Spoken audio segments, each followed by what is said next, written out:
الله أكبر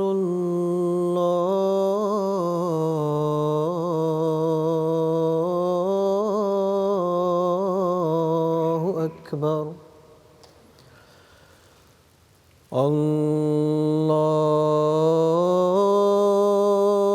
الله أكبر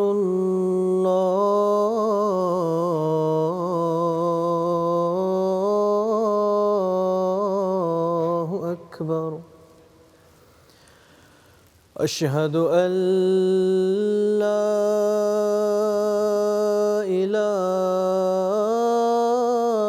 إله إلا الله أشهد أن لا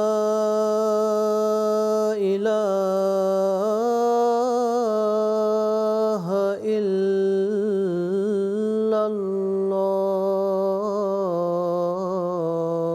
الله أشهد أن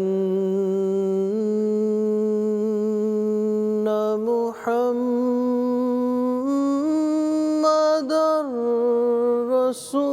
رسول الله أشهد أن محمدًا رسول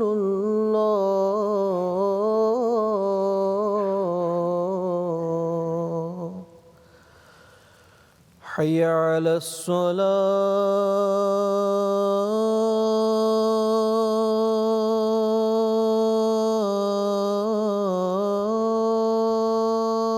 الصلاة حي على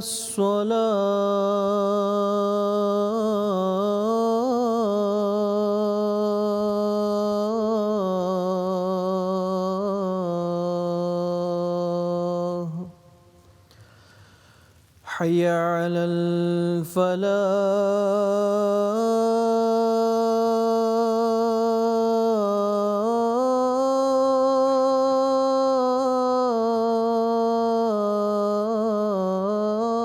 الفلاح حي على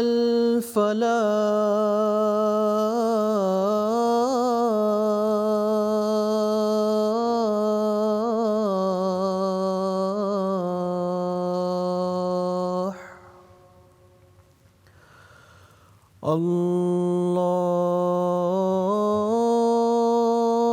الله أكبر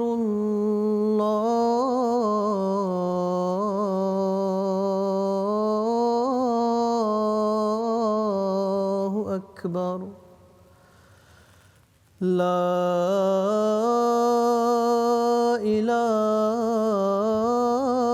إله إلا الله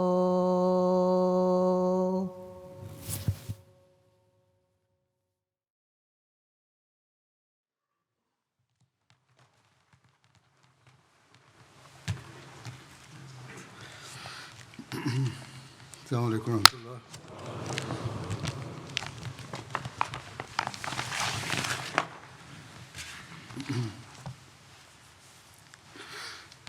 أشهد أن لا إله إلا الله وحده لا شريك له وأشهد أن محمدًا عبده ورسوله أما بعد فأعوذ بالله من الشيطان الرجيم بسم الله الرحمن الرحيم الحمد لله رب العالمين الرحمن الرحيم مالك يوم الدين إياك نعبد وإياك نستعين اهدنا الصراط المستقيم صراط الذين أنعمت عليهم غير المغضوب عليهم ولا الضالين. غزوہ بنو قریظہ کی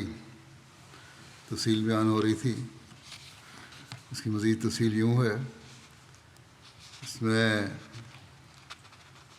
شہداء کے جو شہید ہوئے مسلمان ان کے بارے میں لکھا ہے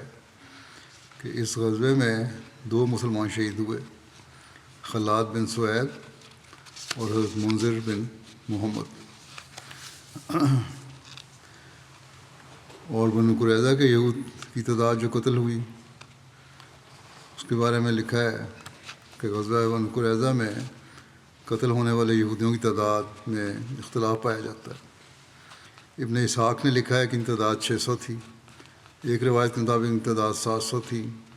سہیلی کہتے ہیں ان کی تعداد 800 سے 900 تھی.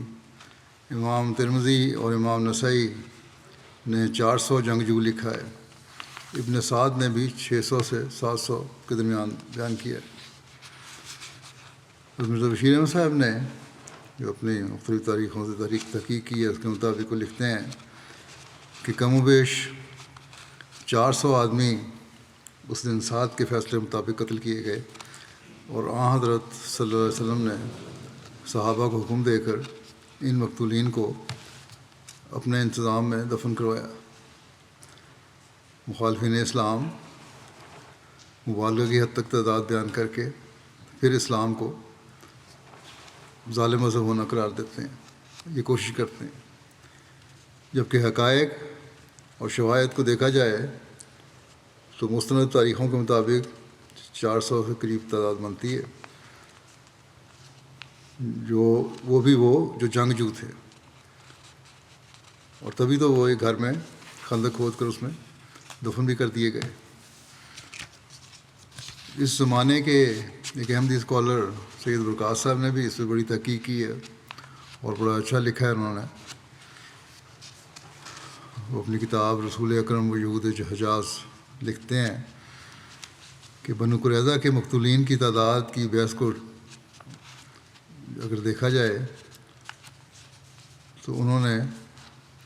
بعض سوال اٹھائے ہیں، جن میں سے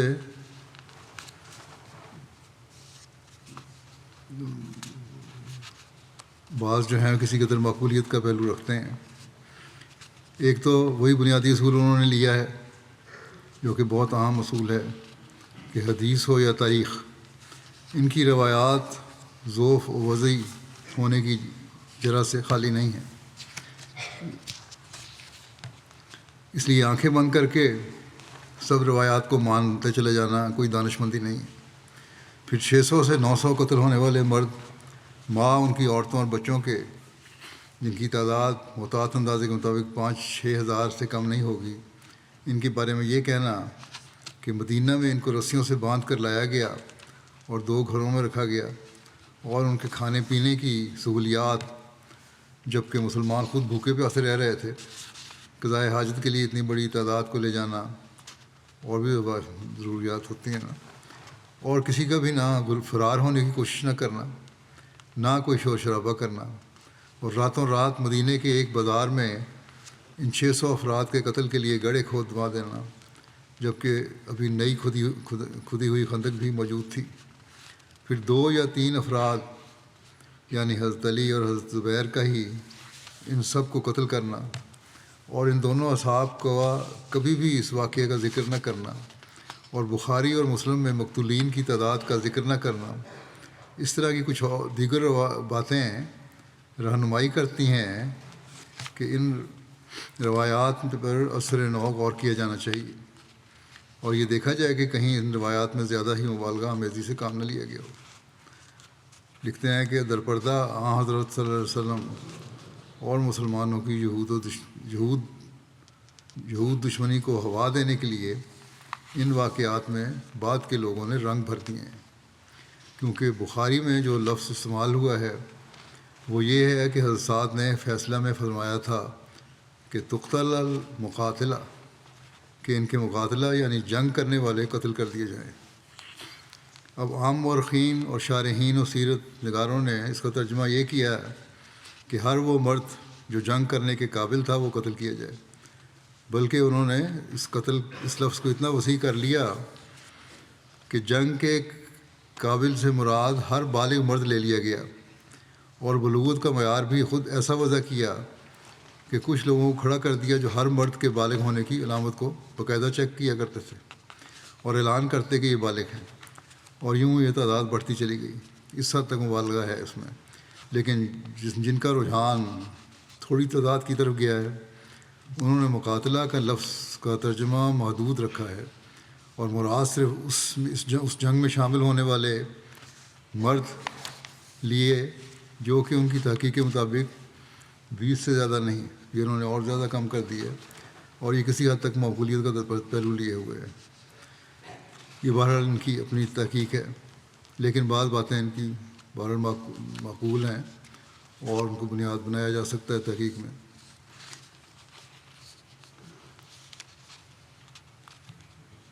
حضرت مرزا بشیر احمد صاحب نے غزوہ بنو قریظہ میں قتل ہونے والے یہودیوں کی تعداد پر ہونے والے غیر مسلم مورخین کے اعتراضات کے جواب میں بیان فرمایا ہے کہ بنو قریظہ کے واقعہ کے متعلق بعض غیر مسلم مورخین نے نہایت ناگوار طریقے پر حضرت صلی اللہ علیہ وسلم کے خلاف حملے کیے ہیں، اور ان کم و بیش 400 یہودیوں کی سزائے قتل کی وجہ سے آپ کو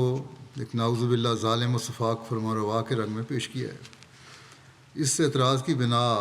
مذہبی تعصب پر واقع ہے، جس سے جہاں تک کم از کم اسلام اور بانی اسلام کا تعلق ہے بہت سے مغربی روشنی میں تربیت یافتہ مورخ بھی آزاد نہیں ہو سکے، یعنی بعض مسلمان بھی ان کے زیر اثر آ گئے ہیں۔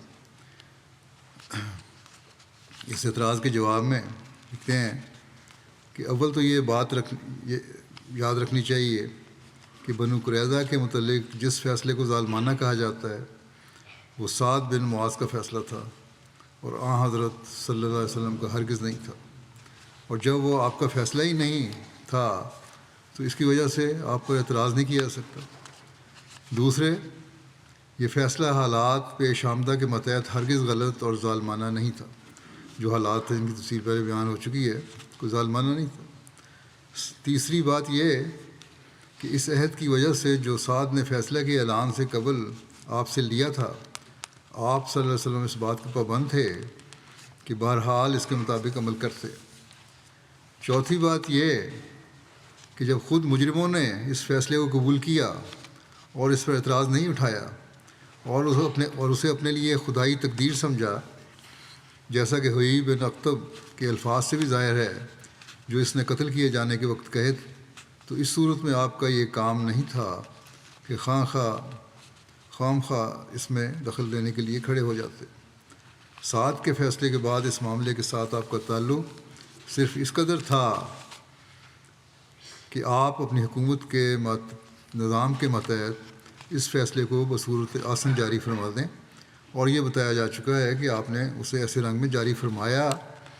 کہ جو رحمت و شفقت کا بہترین نمونہ سمجھا جا سکتا ہے۔ یعنی جب تک تو یہ لوگ فیصلے کے اجرا سے قبل قید میں رہے، آپ نے ان کی رہائش اور خوراک کا بہتر سے بہتر انتظام فرمایا، اور جب ان پر سعد کا فیصلہ جاری کیا جانے لگا تو آپ نے اسے ایسے رنگ میں جاری کیا جو مجرموں کے لیے کم سے کم موجب تکلیف تھا۔ یعنی اول تو ان کے جذبات کا خیال رکھتے ہوئے آپ نے حکم دیا کہ ایک مجرم کے قتل کے وقت کوئی دوسرا مجرم سامنے نہ ہو، بلکہ تاریخ سے پتہ لگتا ہے کہ جن لوگوں کو مقتل میں لایا جاتا تھا ان کو اس وقت تک علم نہیں ہوتا تھا کہ ہم کہاں جا رہے ہیں جب تک کہ وہ عین مقتل میں نہ پہنچ جاتے تھے۔ اس کے علاوہ جس شخص کے متعلق بھی آپ کے سامنے رحم کی اپیل پیش ہوئی، آپ نے اسے فوراً قبول کر لیا، اور نہ صرف ایسے لوگوں کی جان بخشی کی بلکہ ان کے بیوی بچوں اور اموال وغیرہ کے متعلق بھی حکم دے دیا کہ انہیں واپس دے دیے جائیں۔ اس سے بڑھ کر ایک مجرم کے ساتھ رحمت اور شفقت کا سلوک کیا ہو سکتا ہے؟ بس نہ صرف یہ کہ بنو قریظہ کے واقعے کے متعلق حضرت صلی اللہ علیہ وسلم پر قطعاً کوئی اعتراض وارد نہیں ہو سکتا، بلکہ حق یہ ہے کہ یہ واقعہ آپ کے اخلاق فاضلہ اور حسن انتظام اور آپ کے فطری رحم و کرم کا ایک نہایت بیان ثبوت ہے۔ اب رہا اصل فیصلے کا سوال۔ اس کے متعلق بھی ہم بلا تعامل کہہ سکتے ہیں کہ اس میں ہرگز کسی قسم کے ظلم و تعدی کا دخل نہیں، بلکہ وہ عین عدل و انصاف پر مبنی تھا۔ اس کے لیے سب سے پہلے تو ہمیں یہ دیکھنا چاہیے کہ بنو قریظہ کا جرم کیا تھا اور وہ جرم کن حالات میں کیا گیا۔ تاریخ سے پتہ لگتا ہے کہ جب شروع میں حضرت صلی اللہ علیہ وسلم مدینہ میں تشریف لائے تو اس وقت مدینہ میں یہودیوں کے 3 قبیلے آباد تھے، یعنی بنو قینقاع، قبیلہ بنو نذیر اور قبیلہ بنو قریظہ۔ حضرت صلی اللہ علیہ وسلم نے ہجرت کے بعد جو پہلا سیاسی کام کیا وہ یہ تھا کہ ان تینوں قبیلوں کے رؤساء کو بلا کر ان کے سامنے امن و امان کا ایک معاہدہ کیا۔ اس معاہدے کی شرائط یہ تھیں کہ مسلمان اور یہودی امن و امان کے ساتھ مدینہ میں رہیں گے اور ایک دوسرے کے ساتھ دوستانہ تعلقات رکھیں گے اور ایک دوسرے کے دشمن کو کسی قسم کی مدد نہیں دیں گے اور نہ ایک دوسرے کے دشمنوں کے ساتھ کوئی تعلق رکھیں گے، اور اگر کسی بیرونی قبیلے یا قبائل کی طرف سے مدینہ پر کوئی حملہ ہوگا تو سب مل کر اس کا مقابلہ کریں گے، اور اگر معاہدہ کرنے والوں میں سے کوئی شخص یا کوئی گروہ اس معاہدے کو توڑے گا یا فتنہ و فساد کا باعث بنے گا تو دوسروں کو اس کے خلاف ہاتھ اٹھانے کا حق ہوگا، اور تمام اختلافات اور تنازعات محمد صلی اللہ علیہ وسلم کے سامنے پیش ہوں گے، اور آپ کا فیصلہ سب کے لیے واجب التعمیل ہوگا، مگر یہ ضروری ہوگا کہ ہر شخص یا قوم کے متعلق اسی کے مذہب اور اسی کی شریعت کے مطابق فیصلے کیے جائے۔ یہ اہم بات ہے، جو فیصلہ ہو ان کے مذہب اور ان کی شریعت کے مطابق ہوگا، باوجود اس کے کہ مسلمانوں کی حکومت قائم کر دی گئی تھی۔ اس معاہدے پر یہود نے کس طرح عمل کیا؟ تو اس کا جواب یہ ہے کہ سب سے پہلے قبیلہ بنو قینقاع نے بدعہدی کی اور دوستانہ تعلقات کو قطع کر کے مسلمانوں سے جنگ کی طرح ڈالی اور مسلمان عورتوں کی بے حرمتی کا کمینہ طریقہ اختیار کیا، اور پھر حضرت صلی اللہ علیہ وسلم کی اس صدارتی پوزیشن کو جو بین الاقوامی معاہدے کی روح سے آپ کو حاصل تھی نہایت متمردانہ انداز میں ٹھکرا دیا، تکبر کے رنگ میں ٹھکرا دیا، مگر جب وہ مسلمانوں کے سامنے مغلوب ہوئے تو حضرت صلی اللہ علیہ وسلم نے انہیں معاف فرما دیا، اور صرف اسی قدر احتیاطی تدابیر پر اکتفا کیا کہ بنو قینقاع مدینہ سے نکل کر کسی دوسری جگہ جا کر آباد ہو جائیں تاکہ شہر کا امن برباد نہ ہو اور مسلمان ایک مارے آستین کے شر سے محفوظ ہو جائیں، چھپے ہوئے دشمن سے محفوظ ہو جائیں۔ چنانچہ قبیلہ بنو قینقاع کے لوگ بڑے امن و امان کے ساتھ اپنے اموال اور بیوی بچوں کو اپنے ہمراہ لے کر مدینہ سے نکل کر دوسری جگہ آباد ہو گئے، مگر اس واقعے سے یہود کے باقی 2 قبائل نے سبق حاصل نہ کیا، بلکہ آپ کے رحم نے ان کو اور بھی ناواجب جرأت دلا دی، اور ابھی زیادہ عرصہ نہ گزرا تھا کہ یہود کے دوسرے قبیلے بنو نذیر نے بھی سر اٹھایا، اور سب سے پہلے ان کے ایک رئیس کعب بن اشرف نے معاہدے کو توڑ کر قریش اور دوسرے قبائل عرب کے ساتھ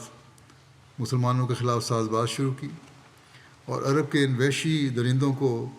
حضرت صلی اللہ علیہ وسلم اور آپ کے صحابہ کے خلاف خطرناک طور پر ابھارا، اور مسلمانوں کے خلاف ایسے اشتعال انگیز شعر کہے کہ جن سے ملک میں مسلمانوں کے لیے ایک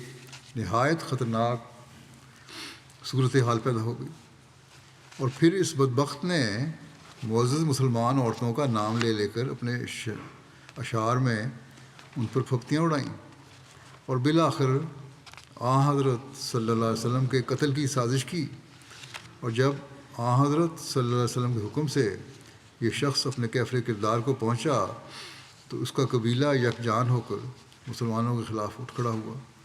اور اس دن سے بنو نذیر نے معاہدے کو بالائے طاق رکھ کر مسلمانوں کے خلاف ساز باز شروع کر دی، اور بالآخر سارے قبیلے نے مل کر حضرت صلی اللہ علیہ وسلم کے قتل کا منصوبہ بنتا، اور یہ فیصلہ کر لیا کہ جس طرح بھی ہو آپ کو زندہ نہ چھوڑا جائے۔ حالانکہ پہلے معاہدے میں یہ سب شامل تھے کہ اگر کوئی غلط کرے گا کام تو اس کو سزا دیں گے اور بخشی دیں گے۔ بہرحال، اور جب ان کے خونی ارادوں کا علم ہونے پر حضرت صلی اللہ علیہ وسلم نے ان کی تنبیہ اور سزا کا طریق اختیار کیا تو نہایت مغرورانہ انداز میں مسلمانوں کے ساتھ جنگ کرنے کو تیار ہو گئے، اور اس جنگ میں بنو قریظہ نے ان کی اعانت کی۔ مگر جب بنو نذیر مغلوب ہوئے، اب یہاں بنو نذیر کی بنو قریظہ نے اعانت بھی کی، انہوں نے بھی معاہدہ توڑا، لیکن جب بنو نذیر مغلوب ہوئے تو حضرت صلی اللہ علیہ وسلم نے بنو قریظہ کو بالکل ہی معاف فرما دیا، باوجود اس کے کہ وہ بنو نذیر کے ساتھ شامل ہو گئے تھے۔ آپ نے بنو قریظہ کو معاف کر دیا اور بنو نذیر کو بھی مدینے سے امن و امان کے ساتھ چلے جانے کی اجازت دے دی، البتہ اس قدر کیا کہ انہیں ان کے اسلحہ ساتھ لے جانے کی اجازت نہیں دی۔ مگر اس احسان کا بدلہ بنو نذیر نے یہ لیا کہ مدینے سے باہر جا کر ان کے رؤساء نے تمام عرب کا چکر لگایا اور مختلف قبائل عرب کو خطرناک طور پر اشتعال دے کر ایک ٹڈی دل لشکر مدینہ پر چڑھا لائے، بہت بڑا لشکر لے کر آ گئے، اور سب سے یہ پختہ عہد لیا کہ اب جب تک اسلام کو نیست و نابود نہ کر لیں گے واپس نہیں جائیں گے۔ ایسے خطرناک وقت میں اس کا ایک مختصر خاکہ بیان ہوا ہے۔ یہود کے تیسرے قبیلے بنو قریظہ نے کیا کیا، اور یہ قبیلہ وہ تھا جس پر حضرت صلی اللہ علیہ وسلم نے غزوہ بنو نذیر کے موقع پر ان کی غداری کو معاف کر کے خاص احسان کا سلوک کیا تھا۔ صلی اللہ علیہ وسلم نے تو ان سے احسان کا سلوک کیا تھا بنو قریظہ سے، اور پھر دوسرا احسان ان پر حضرت صلی اللہ علیہ وسلم کا یہ تھا کہ باوجود اس کے کہ وہ حضرت صلی اللہ علیہ وسلم کی ہجرت سے قبل بنو نذیر سے مرتبے اور حقوق میں ادنا سمجھے جاتے تھے۔ اب یہ دونوں آپس کے قبائل جو تھے بنو نذیر اور بنو قریظہ، ان دونوں میں بھی درجات میں فرق تھا۔ بنو قریظہ بنو نذیر سے ادنا سمجھے جاتے تھے، یعنی اگر بنو نذیر کا کوئی آدمی بنو قریظہ کے ہاتھ سے قتل ہو جاتا تھا تو قاتل کو قصاص میں قتل کیا جاتا تھا، یہ قاعدہ تھا ان کا۔ لیکن اگر بنو قریظہ کا کوئی آدمی بنو نذیر کے ہاتھ سے قتل ہو جاتا تو محض دیت کی ادائیگی کافی سمجھی جاتی تھی، اس سے کچھ رقم لے کے اس کو چھوڑ دیا جاتا تھا، دیت لے کے چھوڑ دیا جاتا تھا۔ لیکن حضرت صلی اللہ علیہ وسلم نے بنو قریظہ کو دوسرے شہریوں کے ساتھ برابری کے حقوق عطا کیے، مگر باوجود ان عظیم الشان احسانوں کے بنو قریظہ نے پھر بھی غداری کی، اور غداری بھی ایسے نازک وقت میں کی جس سے زیادہ نازک وقت مسلمانوں پر کبھی نہیں آیا۔ بنو قینقاع کی مثال ان کے سامنے تھی، انہوں نے اس سے فائدہ نہیں اٹھایا۔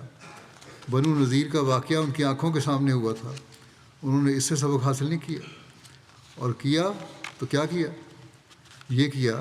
کہ اپنے معاہدے کو بالائے طاق رکھ کر اور حضرت صلی اللہ علیہ وسلم کے احسانات کو فراموش کر کے عین اس وقت جب کہ 3000 مسلمان نہایت سروسامانی اور بے بسی کی حالت میں کفار کے 10-15 ہزار جرار اور خونخوار لشکر سے گھرے ہوئے بیٹھے تھے، اور اپنی بیچارگی کو دیکھ کر ان کے کلیجے منہ کو آ رہے تھے جنگ احزاب کے وقت، اور موت انہیں اپنے سامنے دکھائی دیتی تھی، وہ اپنے قلعوں میں سے نکلے بنو قریظہ، اور مسلمان مستورات اور بچوں پر عقب سے حملہ آور ہو گئے اور مسلمانوں کے اتحاد سے منحرف ہو گئے۔ اس خونی اتحاد کی شمولیت اختیار کی جس کا اصل الاصول اسلام اور بانی اسلام کو نیست و نابود کرنا تھا۔ اس بانی اسلام کو جس کا مدینہ میں آنے کے بعد پہلا کام یہ تھا کہ اس نے ان یہود کو اپنا دوست اور معاہد بنایا۔ یہ غور کرنے والی بات ہے، حضرت صلی اللہ علیہ وسلم نے یہود کو اپنا دوست اور معاہد بنایا مدینہ آ کے، اور یہود کا پہلا کام یہ تھا کہ انہوں نے اسے اپنا دوست اور معاہد مان کر انہوں نے مان بھی لیا اور اپنی جمہوریت کا صدر تسلیم بھی کیا۔ اندرین حالات بنو قریظہ کا یہ فعل صرف ایک بد عہدی اور غداری ہی نہیں تھا، بلکہ ایک خطرناک بغاوت کا بھی رنگ رکھتا تھا، اور بغاوت بھی ایسی کہ اگر ان کی تدبیر کامیاب ہو جاتی تو تو مسلمانوں کی جانوں اور ان کی عزت و آبرو اور ان کے دین و مذہب کا یقیناً خاتمہ تھا۔ پس بنو قریظہ کسی ایک جرم کے مرتکب نہیں ہوئے، بلکہ وہ بے وفائی اور احسان فراموشی کے مرتکب ہوئے، بد عہدی اور غداری کے مرتکب ہوئے، بغاوت اور اقدام قتل کے مرتکب ہوئے، اور ان جرموں کا ارتکاب انہوں نے ایسے حالات میں کیا جو ایک جرم کو بھیانک سے بھیانک صورت دے سکتے ہیں، اور دنیا کی کوئی غیر متعصب عدالت ان کے مقدمے میں موجبات رعایت کا عنصر نہیں پا سکتی۔ کوئی رعایت ملنے کا امکان نہیں کسی عدالت میں۔ ایسے حالات میں ان کی سزا سوائے اس کے کیا ہو سکتی تھی جو دی گئی؟ ظاہر ہے کہ امکانی طور پر صرف 3 سزائیں ہی دی جا سکتی تھیں۔ اول یہ کہ مدینہ میں ہی قید یا نظر بندی، دوسرے جلا وطنی جیسا کہ بنو قینقاع اور بنو نذیر کے معاملے میں ہوا تھا، تیسرے جنگجو آدمیوں کا قتل اور باقیوں کی قید یا نظر بندی۔ اب انصاف کے ساتھ غور کرو کہ اس زمانے کے حالات کے متحد مسلمانوں کے لیے کون سا طریق کھلا تھا۔ ایک دشمن قوم کا اپنے شہر میں قید رکھنا اس زمانے کے لحاظ سے بالکل بیرون سوال تھا، کیونکہ اول تو قید کے ساتھ ہی قیدیوں کی رہائش اور خوراک کی ذمہ داری مسلمانوں پر عائد ہوتی تھی، جس کے برداشت کرنے کی ان میں ہرگز طاقت نہیں تھی۔ دوسرے، اس زمانے میں کوئی جیل خانے وغیرہ بھی نہیں ہوتے تھے، اور قیدیوں کے متعلق یہی دستور تھا کہ وہ فاتح قوم کے آدمیوں میں تقسیم کر دیے جاتے، جہاں وہ عملاً بالکل آزاد رہتے تھے۔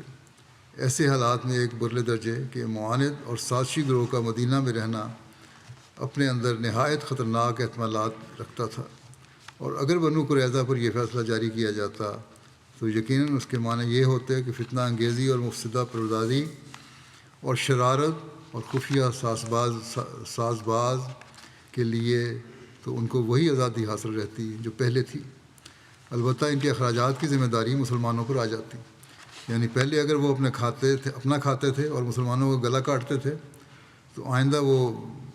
اگر ان کو کھلی چھٹی دیتی کہ یہاں شہر میں رہیں، تو آئندہ وہ کھاتے بھی مسلمانوں کو، اگر قیدی بنا لیا جاتا تو مسلمانوں کو کھاتے، اور جن کے پاس اپنے کھانے کے لیے بھی پیسے نہیں تھے، اور گلا بھی مسلمانوں کو کاٹتے۔ سازشیں تو انہوں نے کرنی تھی، اور مسلمانوں کے گھروں میں اور ان کے ساتھ مخلوط ہو کر رہنے سہنے کی وجہ سے جو دوسرے خطرات ہو سکتے تھے وہ مزید بنا تھے۔ بشیر احمد صاحب دیکھتے ہیں کہ اندرونی حالات جو ہیں، میں نہیں سمجھ سکتا کہ کوئی عقل مند شخص یہ رائے رکھ سکتا ہے کہ بنو قریظہ کو یہ سزا دی جا سکتی تھی کہ ان کو وہاں رکھا جائے۔ اب رہی دوسری سزا یعنی جلا وطنی، سو یہ سزا بے شک اس زمانے کے لحاظ سے دشمن کے شر سے محفوظ رہنے کے لیے ایک عمدہ طریق سمجھی جاتی تھی، مگر بنو نذیر کی جلا وطنی کا تجربہ بتاتا تھا کہ کم از کم جہاں تک یہود کا تعلق تھا، یہ طریق کسی صورت میں پہلے طریق سے کم خطرناک نہیں تھا۔ یعنی یہود کو مدینہ سے باہر نکل جانے کی اجازت دے دینا سوائے اس کے کوئی معنی نہیں رکھتا تھا کہ نہ صرف یہ کہ عملی اور جنگجو معاندین اسلام کی تعداد میں اضافہ ہو جائے، بلکہ دشمنان اسلام کی صف میں ایسے لوگ جا ملیں جو اپنے خطرناک اشتعال انگیز اور معاندانہ پروپیگنڈا اور خفیہ اور سازشی کارروائیوں کی وجہ سے ہر مخالف اسلام تحریک کے لیڈر بننے کے لیے بے چین تھے۔ تاریخ سے یہ ثابت ہے کہ یہود کے سارے قبائل میں سے بنو قریظہ اپنی عداوت میں بڑھے ہوئے تھے، پس یقیناً بنو قریظہ کی جلا وطنی اس سے بہت زیادہ خطرات کا موجب ہو سکتی تھی جو بنو نذیر نے غزوہ احزاب کو برپا کرنے کے لیے مسلمانوں کے لیے پیدا کیے۔ اور اگر مسلمان ایسا کرتے تو اس زمانے کے حالات کے متحد ان کا یہ فعل ہرگز خودکشی سے کم نہ ہوتا۔ مگر کیا دنیا کے پردے پر کوئی ایسی قوم ہے جو دشمن کو زندہ رکھنے کے لیے آپ خودکشی پر آمادہ ہو سکتی ہے؟ اگر نہیں تو یقیناً مسلمان بھی اس وجہ سے زیر الزام نہیں سمجھے جا سکتے کہ انہوں نے بنو قریظہ کو زندہ رکھنے کے لیے خودکشی کیوں نہیں کی۔ بس یہ ہر دو سزائیں ناممکن تھیں، اور ان میں سے کسی کو اختیار کرنا اپنے آپ کو یقینی تباہی میں ڈالنا تھا، اور ان دو سزاؤں کو چھوڑ کر صرف وہی سزا رستہ کھلا تھا جو اختیار کیا گیا۔ بے شک اپنی ذات میں سعد کا فیصلہ ایک سخت فیصلہ تھا، اور فطرت انسانی بظاہر اس سے ایک صدمہ محسوس کرتی ہے، مگر سوال یہ ہے کہ کیا اس کے بغیر کوئی اور راستہ کھلا تھا جسے اختیار کیا جاتا؟ جب ایک سرجن اپنے کسی بیمار کا، جس کے لیے وہ اس قسم کا آپریشن ضروری خیال کرے، ہاتھ کاٹ دیتا ہے یا ٹانگ جدا کر دیتا ہے یا کسی اور عضو کو جسم سے علیحدہ کر دینے پر مجبور ہو جاتا ہے، تو ہر شریف انسان کے دل کو صدمہ پہنچتا ہے کہ اگر ایسا نہ ہوتا، یعنی اگر حالات کی مجبوری اسے ضروری قرار نہ دیتی تو اچھا تھا، مگر حالات کی مجبوری کے سامنے جھکنا پڑتا ہے۔ بلکہ ایسے حالات میں سرجن کا یہ فعل قابل تعریف سمجھا جاتا ہے کہ اس نے تھوڑے یا کم قیمتی حصے کی قربانی سے زیادہ قیمتی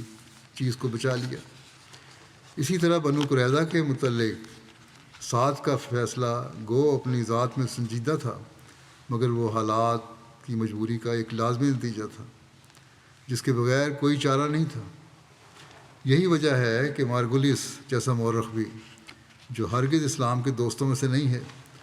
اور اس موقع پر اس اعتراف پر مجبور ہوا ہے کہ سعد کا فیصلہ حالات کی مجبوری پر مبنی تھا جس کے بغیر چارہ نہیں تھا۔ چنانچہ مسٹر مارگولیس لکھتے ہیں کہ غزوہ احزاب کا حملہ، جس کے متعلق محمد صلی اللہ علیہ وسلم کا یہ دعویٰ تھا کہ وہ محض خدائی تصرفات کے ماتحت پسپا ہوا،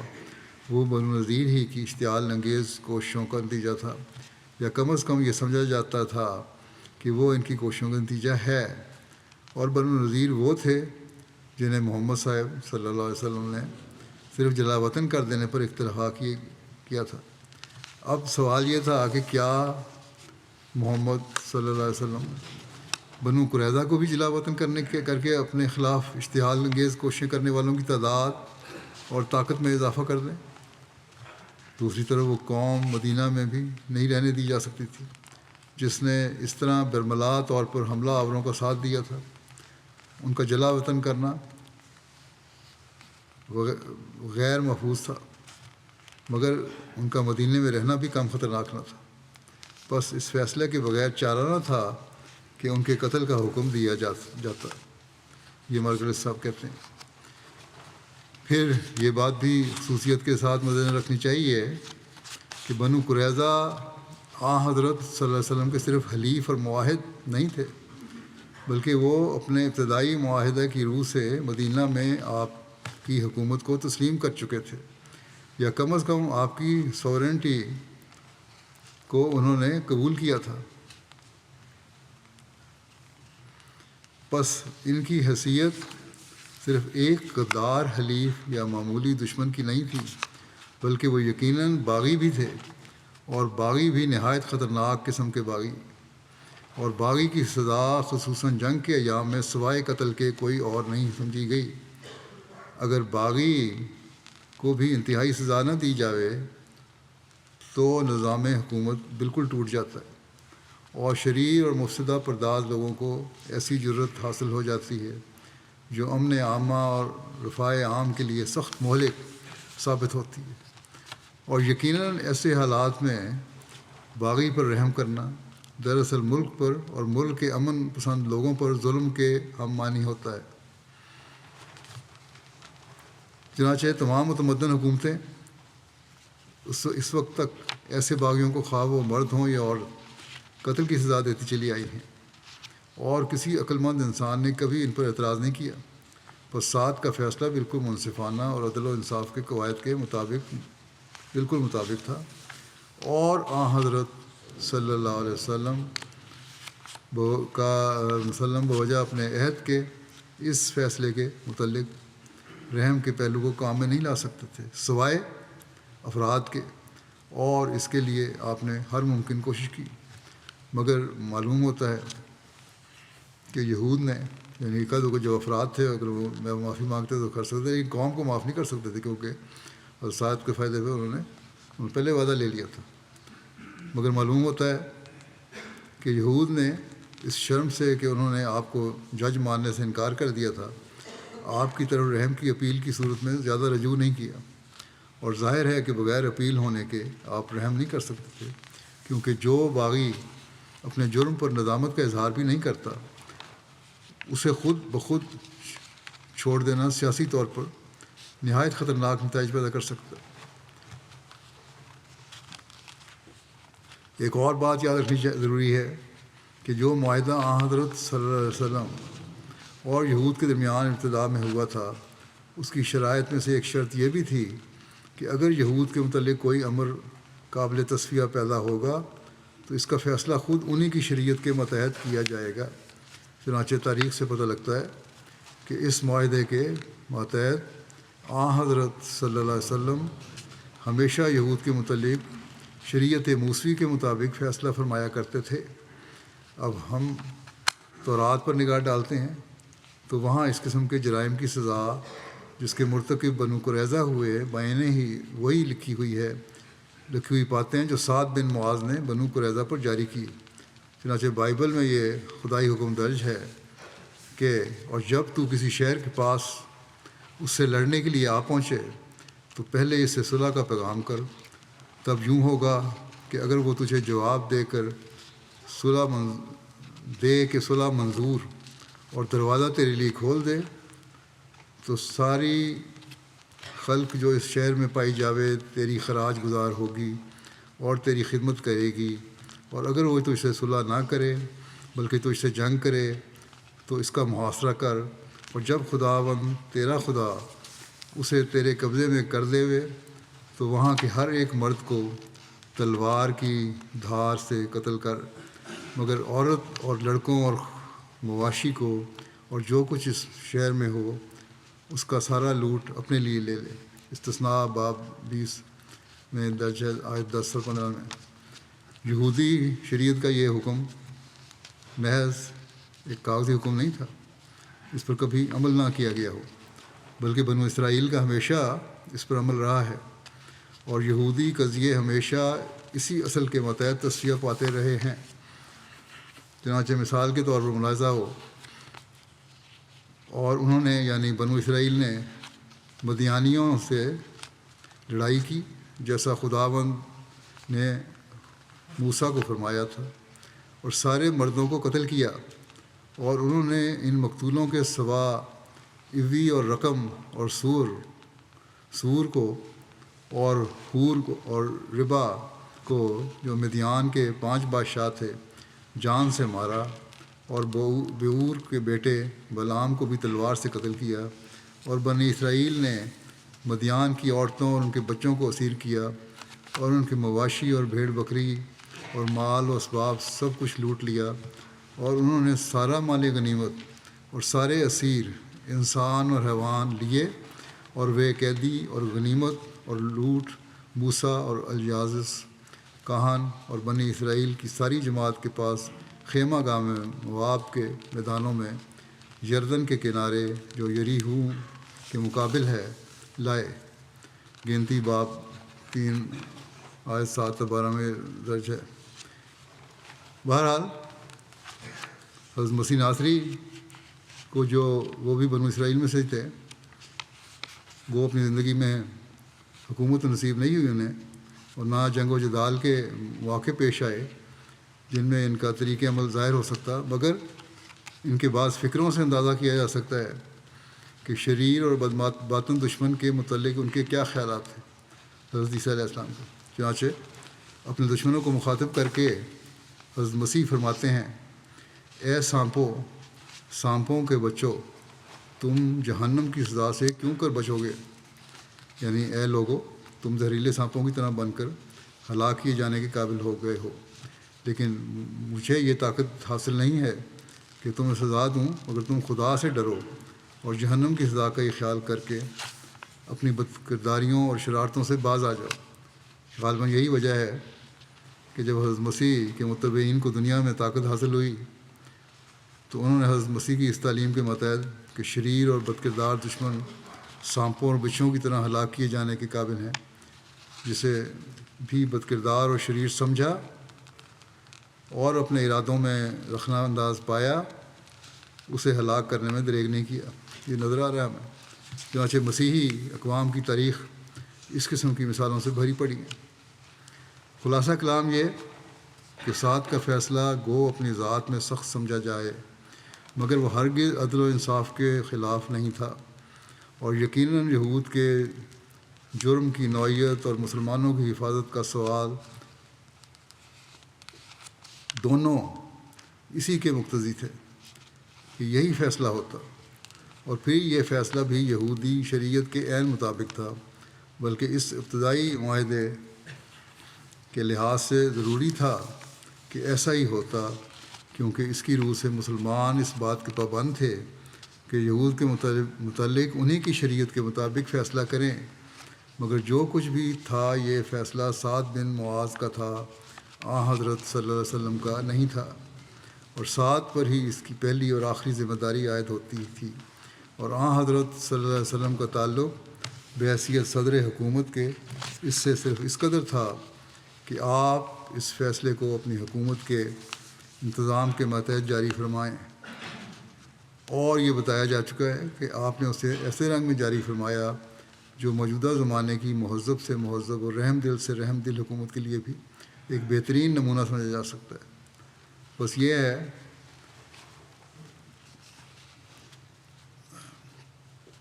جواب آج کل کے ان متدین کا، ان لوگوں کا جو اسلام پر اعتراض کرتے ہیں، اور اس کے زیر نظر بعض ہمارے اپنے لوگ بھی متاثر ہو جاتے ہیں، نوجوانوں میں بھی سوال اٹھتے ہیں کہ کیوں بنو قریظہ کو قتل کیا گیا۔ اس کا جواز بنا کر یہ بھی کہتے ہیں بعض سوال اٹھانے والے، اب کہنے لگے ہیں کہ جو فلسطینیوں کے خلاف کارروائی ہو رہی ہے وہ بھی جائز ہے اس لحاظ سے، حالانکہ اس کی اس وقت جو ہے حالت ہے اس کی تو نسبت ہی کوئی نہیں ان حالات سے اور آج کل کے حالات سے، اور جو بدلے لیے جا رہے ہیں، اور پھر عورتوں اور بچوں کو بھی قتل کیا جا رہا ہے۔ بہرحال یہ سب قصور بھی مسلمانوں کا ہی ہے، جنہوں نے اپنے مفادات کے لیے اسلام کی ساکھ ختم کر دی ہے۔ اللہ تعالیٰ ان لوگوں کو بھی عقل عطا فرمائے۔